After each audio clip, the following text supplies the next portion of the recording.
now available in paperback and e-readers. Isis, Revenge of the Cyber Goddess. The goddess next door takes on the threat of a deadly digital diva driven to destroy the world in this action-packed, all-new Isis series adventure. Get Isis, Revenge of the Cyber Goddess featuring a bonus pin-up and the other two books in the Cyber Goddess saga at online bookstores everywhere today.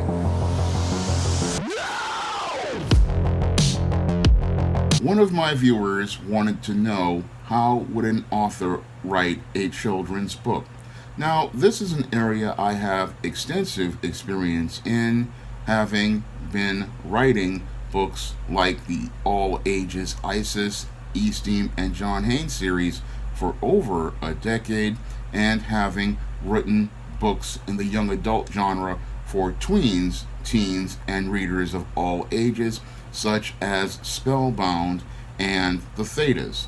Now, before a writer goes out here and writes their children's book, they have to figure out what kind of children's book are they going to write, because there are multiple styles of children's books, and you have to choose the one that you believe will fit the audience you're trying to approach. Now, there are books for children that are as young as 0 to 4 years, and these are books that are usually read to children. And that's one style of book that an author can go out here and write, is a book that a mother or a father would sit down and read to their children so that they could tell them things like bedtime stories, and they can go out here and model reading and words for them. Now, these kind of books are designed to do two things. One, they are designed to get a child's attention, and two, they are designed to help a child develop basic vocabulary, and they are designed to get children interested in these kinds of stories that teach them basic life skills. So that's one kind of children's book, one that is read to them. And then there is another style of children's book that a small child would go out here and read for themselves. Now, these kind of books would range from the age of, I think, about 5 to about 7 years old.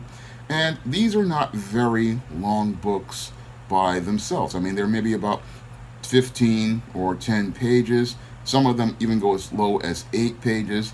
And usually in these books, it's all about teaching a child a very basic lesson, using very simple words. And along with very simple words and simple sentences, these books are the main focus of them is the illustrations, because a child is very visual at this age, and the pictures help them get a better understanding of the world. So you'll have a child out here and they will be drawn in by the pictures, but what helps them encourage to read are those pictures and the very simple sentences that are made up of very easy to follow words that the child can understand. Now, usually these are in your classrooms, again, of your kindergartners all the way up to about the 2nd grade.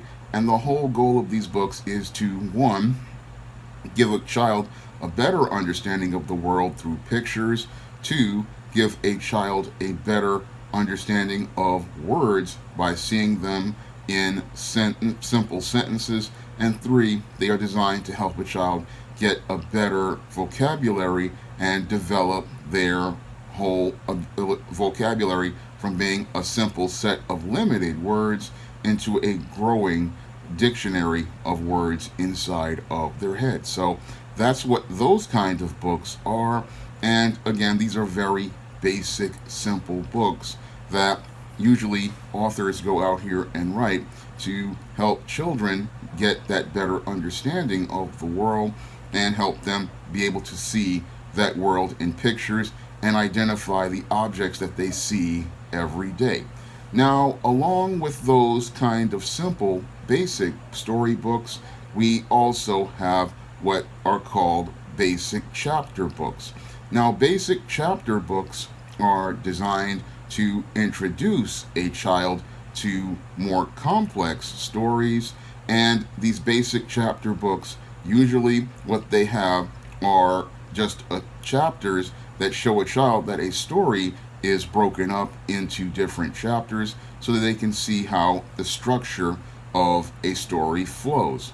Now, these basic chapter books are something that usually they don't have a lot of big words, and they oftentimes usually follow a character as they're going to deal with a basic, simple character transformation arc. And usually in these kind of stories, that's when a writer goes out here and has a theme that they're going to follow. And in that theme, they have a message that they're trying to go out here and send to the young reader about an educational lesson.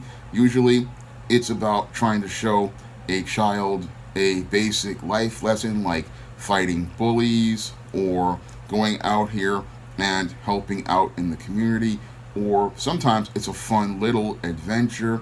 But the whole thing is, it's a very simple chapter book, and these can be books like your Amelia Bedelia, which came out back in the day, and many other books by other authors like your Beverly Cleary or many of your other authors of these small chapter books. Now, these small chapter books, again, you will get chapters and they'll be broken into very simple sentences, and they will feature answering the three questions that every regular writer goes out here and tries to answer.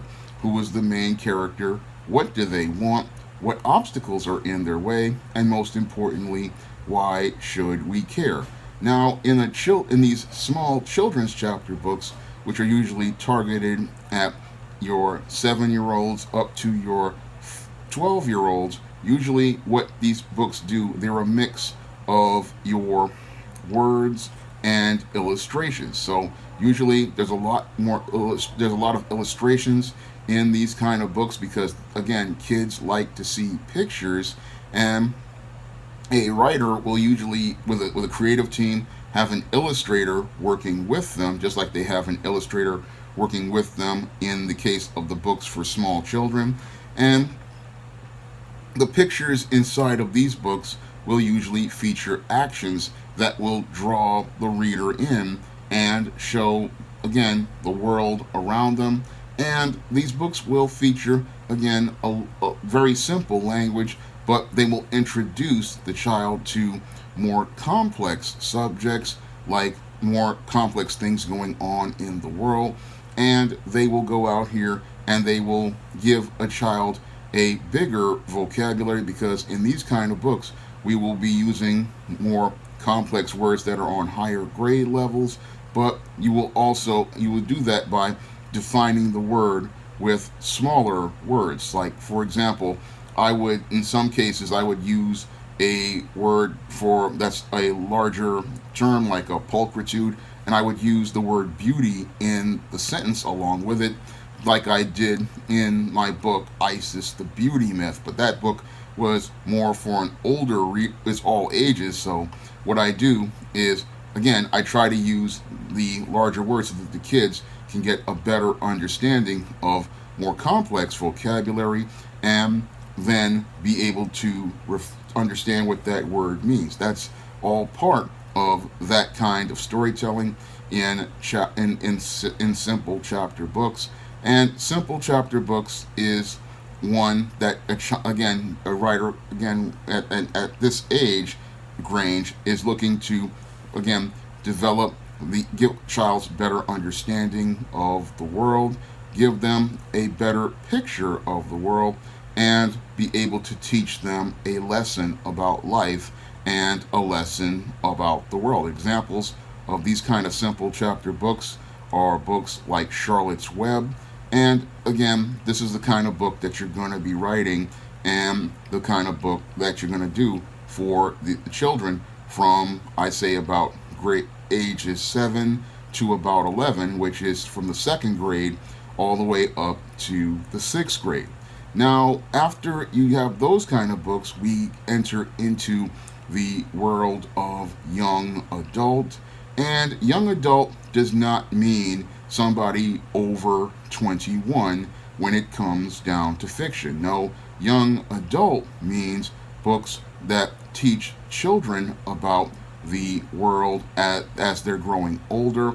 And it's a book that is meant to give a young person a better understanding of the world once they become an adult. Now, young adult fiction is a very big genre, and in the young adult fiction genre, an author is going to be exploring far more complex themes.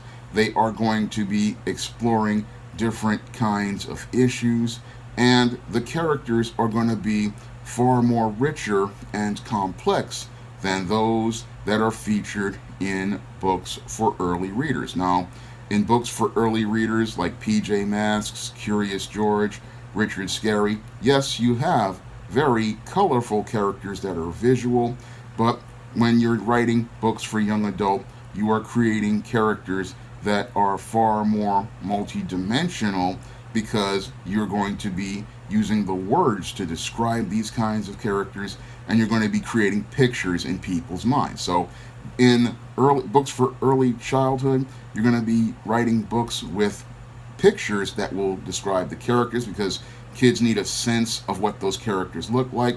But in young adult fiction, this is the child has developed a better understanding of reading and developed a richer vocabulary. So now they're going to be using their imaginations to go out here and be able to imagine what these characters look like.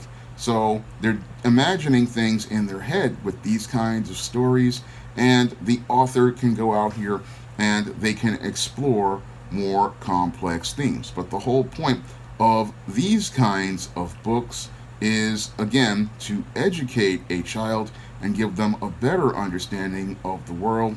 And the ultimate goal of this book in young adult is to, as you're writing your story, to give a child an education on a specific subject. For example, in my novel, The Thetas, I show the Colleen character going through the process of pledging a sorority. So the theme of the Thetas is all about learning about sororities and the process of pledging a sorority, because when I wrote that book, I knew that there were a lot of young tween and teenage girls who wanted to learn something about the sorority process, and I knew that there were some tween and teenage girls that wanted to learn something about life outside of college. Now, part of that college social life is the sorority, so I wanted to give teenage girls an insight into the whole sorority process. Now, with another novel I did called Spellbound, which was designed for tweens and teens, I wanted to give your tweens and teens a little understanding about the goth subculture. Now, a lot of the kids out here were curious and wanted to know what goth was all about, and when I was writing Spellbound, I wanted to give kids that understanding of what the goth subculture and the goth scene was all about in that novel, as we followed Matilda's journey into becoming a part of the goth subculture and learning that it is a music-based subculture and learning about why kids have this dark view of the world. So with that book, I wanted to, again, educate children about the goth subculture, and I also wanted to educate children about overcoming bullying. So in every young adult book, it is not just a action or an adventure story or a fantasy story like a Harry Potter is. There is also an educational component to the storytelling, and it's that educational component to the storytelling that draws the reader in, and it also helps the reader relate to and identify with the characters, and it helps them identify and relate to what conflicts the characters are having, and it also gives the reader an example of what they can do to overcome the challenges put in front of them. So there's a lot of educational components to writing books for children, and an author has to really sit down and think about all of the components they are putting together when they are writing books for younger readers, because younger readers are easily influenced, and you have to be very careful about the kind of content you present in front of them. And that's one of the things I try to be very careful about when I'm writing books that are I consider to be all ages, like the ISIS series. I try to keep the language to a PG or PG-13 level. I try to avoid using profanity, especially when I'm writing books for very young readers. And I try to avoid presenting adult content like nudity and sexual situations in these kinds of books, because I understand that these kinds of books are going to be read by all ages, and all ages may mean a child as young as 7 or 8 years old may be reading this book. So I try to minimize putting that kind of content in books that are targeted at all ages, because they wind up making it where the child is learning things that are not appropriate for their age range. Now, when it comes down to books for older children, like tweens and teens, like Spellbound or the Thetas, I do put mild language sometimes here or there, but even then, I try to keep it to a minimum, because I want to stay in that, again, PG-13 range.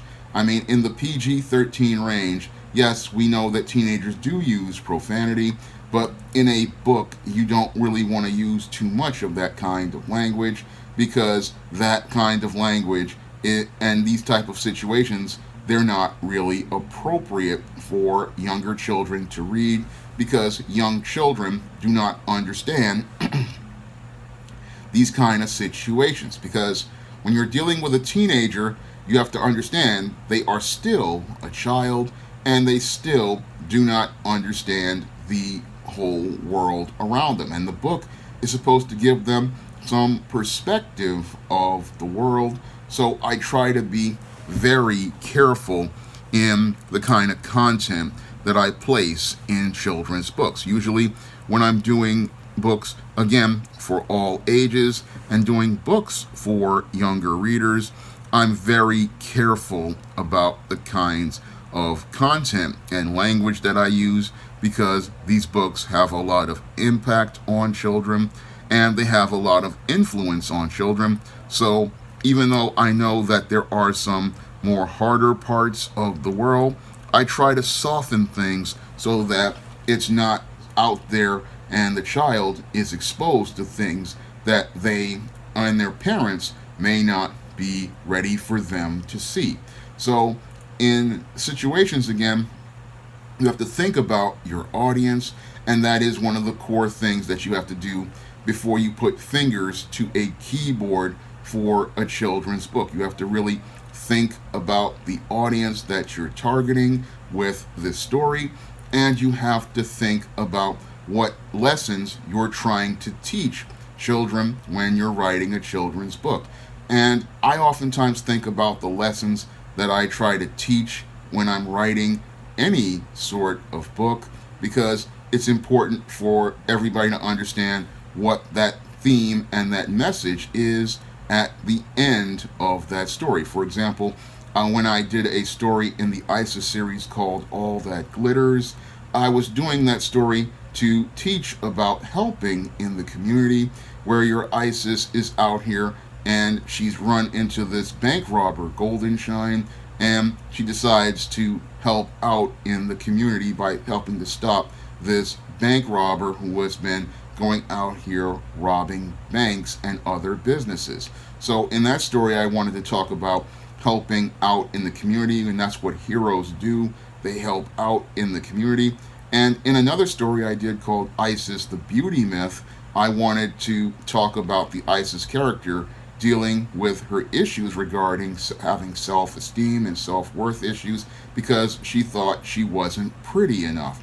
Now, that was a story that I wanted to do because many young black girls don't think that they are beautiful, and I wanted to show that even a goddess struggles with beauty issues, and a goddess is considered to be a perfect woman, but even a perfect woman has flaws. Now, there was another book I did about sisters in my book, Isis, My Sister, My Frenemy, where I was showing how sisters need to work together and sisters need to get along. And in that story, Isis is dealing with her issues of trusting esteem. And in that story, I wanted to show how a sister has to learn how to trust her other sister because a lot of sisters out here, they have a hard time working together and they have a hard time trusting each other. And I wanted to show how family has to come and work together. So oftentimes when I'm doing, again, books like the Isis series or the Esteem series or the John Haynes series, in addition to providing an action adventure story, there's a lesson with each story, and those lessons are designed to give children or readers of all ages a better understanding of life and a better understanding of what they need to do to navigate situations in life. So I oftentimes try to make these kind of stories where the reader can get some sort of lesson or message from those kind of stories. And there were other stories I did, like Amari's Revenge, where it was all about how revenge can lead to your own destruction. And then there's stories I did like Ultimate Fight, again, which is another story. While it revolved around the octagon and ultimate fighting, it was also about overcoming bullies. I know it's a theme with me in overcoming bullies, but this is something that many young children have to deal with, and they have to learn how to do things like critical thinking and conflict resolution. So there are a lot of different lessons for children to learn when you're going out here and writing children's books, and you have to think about things from where the child is coming from, and the child doesn't know about the world. So when you're writing stories for children, you have to go out here and try to find a way to show them that how to do things like conflict resolve, how to solve problems. I mean, all of these are elements that are a part of children's writing, and it takes a lot of skill to learn how to write really good children's stories. I mean, children's stories are, again, they have elements in them that are about teaching, and they all are about teaching one, life lessons and life skills, and they are also about helping a child develop, again, that better understanding of the world, and they're also about a child developing things like their vocabulary. Now, the reasons why I came into writing children's books was, again, it was part of my mission as a writer. And when I was 17 years old, I wanted to write positive stories about black people and the positive black experience and diversify the black book market by showing you a richer world of the black community. That was one thing. And two, it came out of my love of comic books. Now, back when I was 9 years old, my brother had a big comic book collection, and I couldn't draw the characters in the comics, so I started writing words to go out here and be able to make the pictures. And one of the pictures I was trying to write was the story featuring a character from my Richard Scarry Puzzle Town collection, which was Mayor Fox. And that's how I got started writing stories back when I was 9 years old.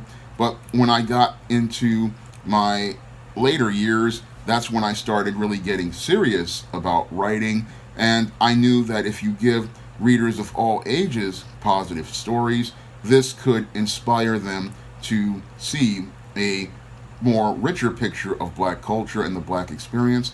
And it could also educate young children on the world, and it could educate young black children to see themselves in the world. That was another thing that I wanted to do with my storytelling, was show that black people were a part of the world, because too many books featured white characters in the lead and black characters in the background. But in my stories, you would see the black characters in the lead, and you would see them in action, and you would see them taking charge in their lives. So these were things that were core themes to my kinds of books, along with the life lessons and the life stories that I was presenting. So when I go out here and I write children's stories, again, I want to educate young children, especially young black children, that there is a place for them in the world outside of being in the background. And I also want to show them that they can be the hero. I want to show them that they can be leaders.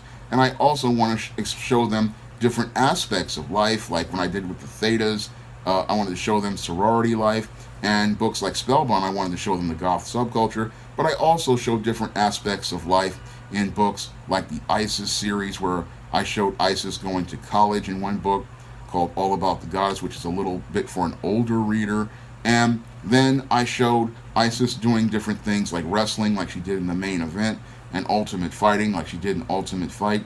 And then I often show her dealing with different situations so that readers can see that the goddess next door is a person who lives in the real world.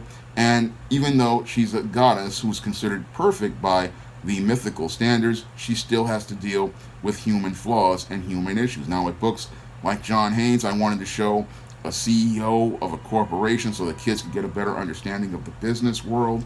And I also, with the E-Steam series, wanted to show a woman who was growing in Christ. So there are different aspects and different themes to the kind of children's stories that I write.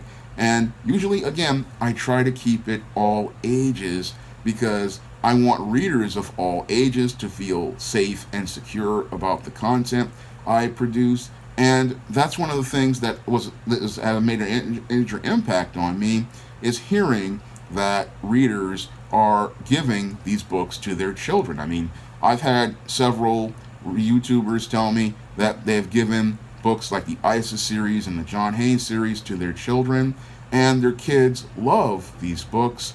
And that really, it had a major impact on me, because I was writing primarily for I thought I was writing for older readers, but now I'm hearing that really young readers are picking up these books.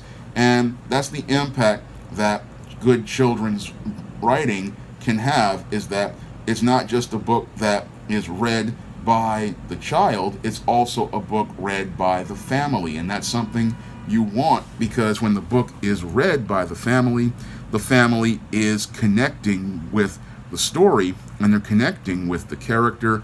And when you have your family coming together around a book, that's something that is special, because it's showing that the family is coming together as a unit. And that's one of the most positive things that comes out of writing children's fiction, is with your stories, you are bringing a family together. I mean, I've had fathers sitting down and reading these books with their kids. I've had kids reading them after their dad or their mom gives them to them. And this is happening all over the world. And that is the impact that writing children's fiction can have on a family. And it can develop into an inspiration that can have a child reading books for the rest of their life. So a good story can go out here and encourage a child to read more.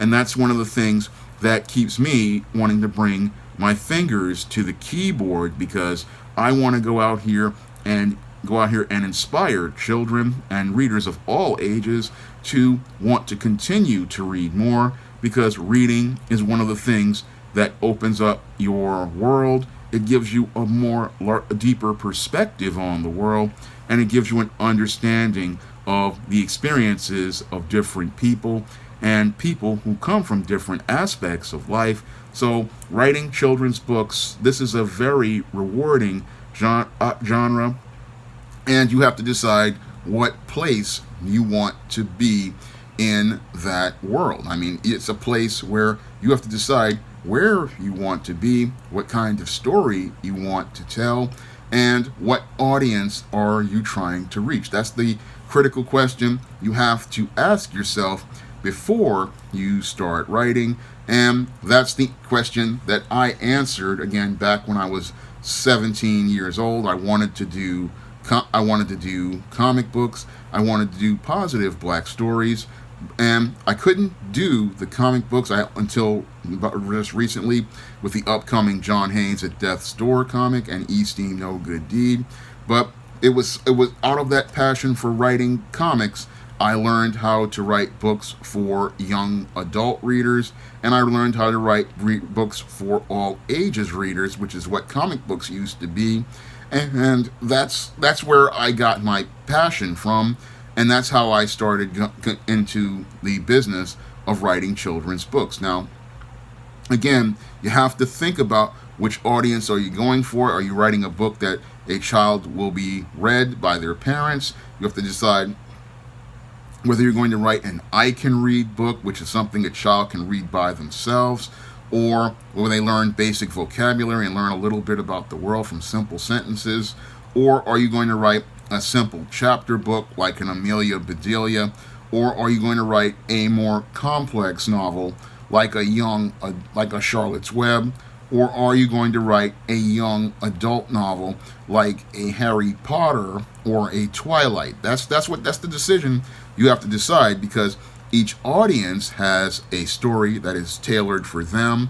Each audience has a different approach to writing, and each audience has a different vocabulary that can be used, and each audience has a different way that it needs to be taught. So you have to really decide what audience you're going for with your story, and you have to decide what type of theme you're going to present, and what type of message your story is going to have. It's a lot of work that goes into writing books for children, and you have to really do your homework before you put your fingers to the keyboard. I spent many years studying and researching before I put fingers to the keyboard for many of my books, and I did a lot of work even before I put a finger to a keyboard doing research on different subjects. I mean, I spent years studying Egyptian and Nubian mythology for the Isis series, and I went out here for books like the John Haynes series. I studied things like being a CEO,